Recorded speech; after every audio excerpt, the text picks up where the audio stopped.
मैं यही कहना चाहूँ सुबह सुबह जान नमाज़ पढ़ के और जाएँ पठिया को।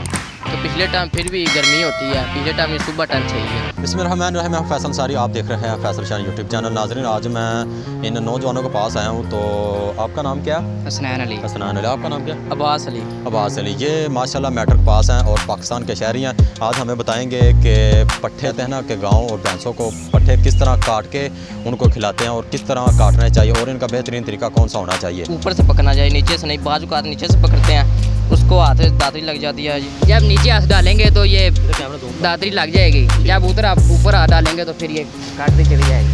ठीक है, गुड। ठीक है। नाज़रीन, ये देखें कि लड़के की स्पीड भी कितनी है। माशाल्लाह हुनर होना चाहिए, किसी ना किसी काम का हुनर होना चाहिए। आप देख सकते हैं कि ये स्पीड है और किस तरह इनका ये रोज़मर्रा का काम है। रोज़मर्रा का काम को भी अच्छे तरीके से करना चाहिए ताकि आपके हाथ को कोई चोट ना आए।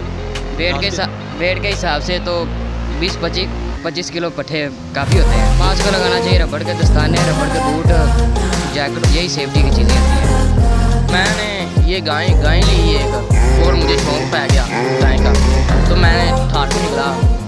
मैं 7वीं जमात में पढ़ता था, मैंने एक बंदे को देखा, उसने ये काम कर रहा था।